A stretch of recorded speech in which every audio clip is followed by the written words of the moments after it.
If you are planning to move down to Kitchener Waterloo and just wondering that what are the cost of living down here, what will be your mortgage payment, what will be your car insurance, what will be your phone bills, your groceries and everything else which you need on daily basis, then check out this video. Hi, my name is Parth. I am a real estate agent based in Waterloo region. Welcome to my channel. If you are new to this channel, please consider subscribing that. And in this channel, I will share content about real estate, my personal journey into real estate and everything else regarding that. For the purpose of this video, I am considering a couple and 2 kids. It could be, in your case, it could be a bigger or a smaller family. If you have any certain type of limitations, then reach out to me and I will be happy to answer that. So in this one, we will cover 3 basic things: shelter, transit, food, and also we will cover the miscellaneous section as well. In terms of shelter, that will be your house. You could own that one or you could rent that one. For the purpose of this video, I will consider owning this one, and for renting, stick to the end. I will show you what will be the numbers if you are planning to rent out in Kitchener Waterloo region. So if you're planning to buy a 3-bedroom house, based on the data based in June 2021 in Kitchener Waterloo region, a 3-bedroom house would cost you roughly around, on an averaging at $680K, that is $680,000. Again, it depends what kind of house you are looking. It could go up, it could go high, but this is the average data which I'm telling you about. If you buy a house with a minimum down payment, that is 680K house, the minimum down payment would be $43,000, and if you are considering mortgage on that, it would be about $2,800 based on 2% interest rate for 25 years. Again, this depends on the personal situation, your finance, your credit score, but this is the average rate I'm considering. Again, it could go up and down based on your personal finances.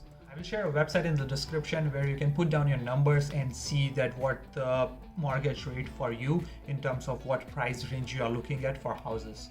Another major expense when you own a house, that would be the property taxes. This is something you have to pay to city in order for a community to keep running smoothly.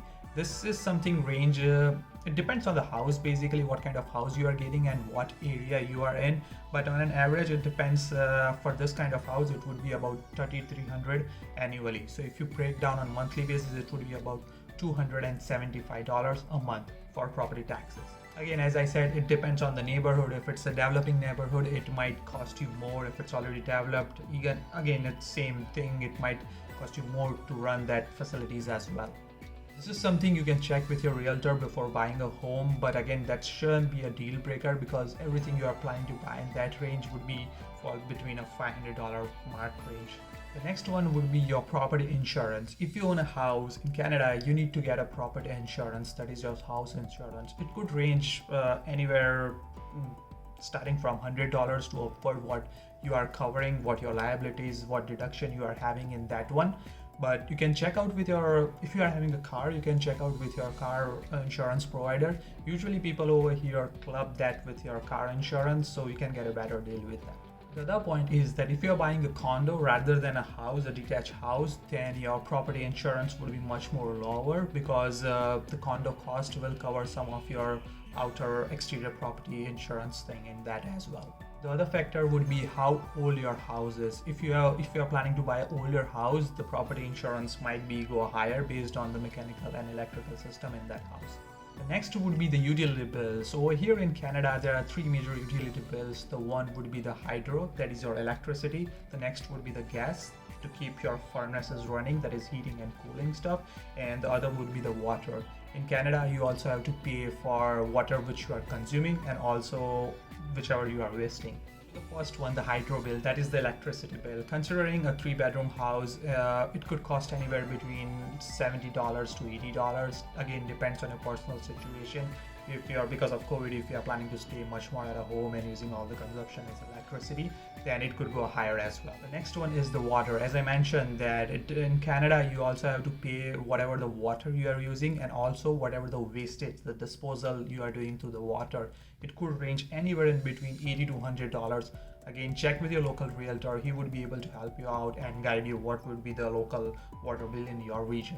The last one is the gas. The average gas would be about $80 and so or higher depending on your usage. Basically, it's basically for your furnace to keep running for ventilation, that's heating and cooling purposes. So on an average, if you see the total utility bills, it comes down to about, in a range of, I would say $200 to $300 depending what your usage is. Again, all these numbers are based on my personal experience. It could vary based on a house to house and your needs as well.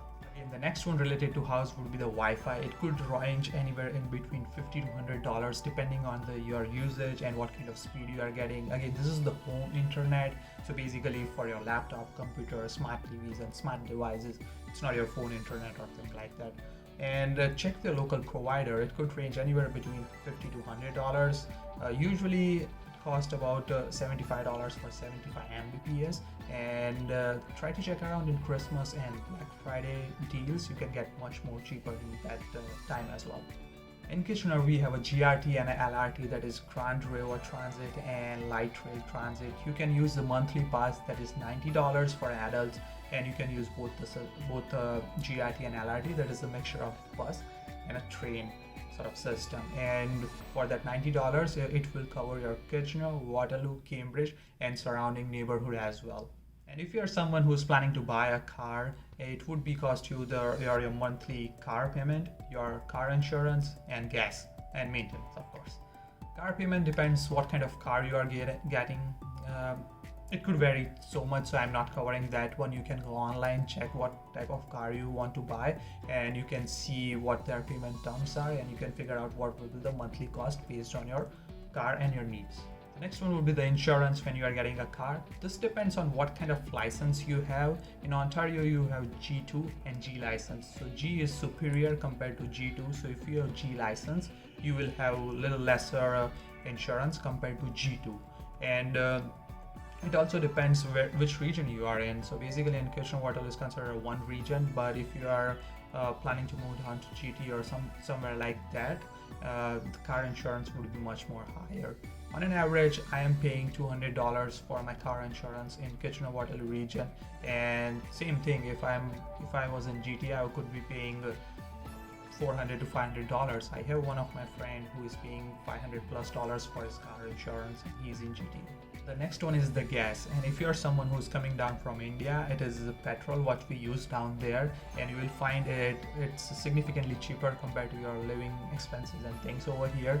And if you are someone who is planning to commute on a daily basis in Kitchener Waterloo region, I would say that a daily basis and a weekend trip here and there, it could cost you about $80 or less. Again, depending on your car and what's average it's giving you. But $80 is a good safe number to consider that on a monthly basis. And I'm a realtor. For me, it's about $150 to $200 depending on my showings and things like that. But on a general public cases, it would be about $80, I would say. The last one on the list is food, that is your grocery. Considering a couple and 2 kids, your grocery could be range anywhere in between $600 to $700. Again, it's not a number set on stone. It's generally an average number. It could go high, it could go low, depending on your personal preferences. I personally like to cook 4 days in house, and 3 days it's usually from outside, and our grocery bills ranging from about we are couples, so our grocery ranging bills about $400 to $500 a month. Now I've also added a miscellaneous section for all the costs that is you'll definitely require on daily basis. That would be your mobile bills. If you're someone who is looking for a fancy mobile in Canada, it would be too expensive. It could cost you anywhere in between $100 to $150 depending what model, what latest model you are getting. But if you're someone who's already having a phone and just trying to get a service provider, that is the company which provides you internet and data plan and just a local phone calling and SMS and things like that, it could range anywhere in between $40 to $60 depending what kind of usage you have. The other one would be the gym and Netflix or other subscription services which we use on daily basis but we don't count on. So gym membership in Kitchener Waterloo region, it's usually, I used to go in Fit for Less and it cost me about $20 to $25 a month. And there are also higher end gyms which cost you more, $50, $100, $200 a month. But again, that's a personal preferences. So for this one, I'm just putting down $25 a month for gym membership, then $15 for your Netflix or any of the subscriptions you are planning to get. The other miscellaneous cost would be associated with your lifestyle, that is your smoking pattern, your drinking pattern. If you are someone who smokes and drinks, then consider $100 to $150 more on your monthly expense. It could be more, I'm not sure about it, but it could be more or less depending on your personal needs. So if you see the average cost of living in Kitchener region, if you have a 3-bedroom house and if you are being a mortgage, have a decent car, it would cost you about $4,500 on an average. Again, as being said, it could go up or it could go down depending on your personal situations and your personal preferences. Now, if you're planning to rent out a house, a 3-bedroom house in a decent neighborhood, a decent house will cost you about $2,200 to $2,500 in a good neighborhood. Again, this is for a house and not for an apartment. You can get an apartment a little bit cheaper than that though. But in this one, you don't have to pay any property taxes or home insurance. Still, you have to get insurance for your personal belonging that is required and mandatory when you sign a lease with your landlord. So now when you compare owning versus renting a house, it's not that much of a difference though. All the other factors would be same. Your transport, your electricity bills, your internet, your food, groceries, and all the miscellaneous expenses would be the same. The only thing would be the mortgage payment would be different, but in this case you are paying a rent, but again you are not building any equity on that one though. So if you see the numbers, when you own a house, it ranges about $4,500 per month, whereas compared to $3,600 for your renting purposes. So it's only about $900 difference though, but on the other end you are building equity on your house. If you are living in Kitchener Waterloo, let me know in the comment section below that how close I am with my numbers. Again, it could vary a little bit different for different persons depending on the lifestyle, but this is the general number which I came up with. If it's different, then let me know in the comment section. If you are someone who's planning to move down to Kitchener Waterloo region, then reach out to me. I would be happy to help you out, not only in terms of your housing search, but also overall general which area to look for the houses, what things to look, and anything in general about Kitchener Waterloo. Thank you so much for watching my video. If you like the content, please hit the subscribe.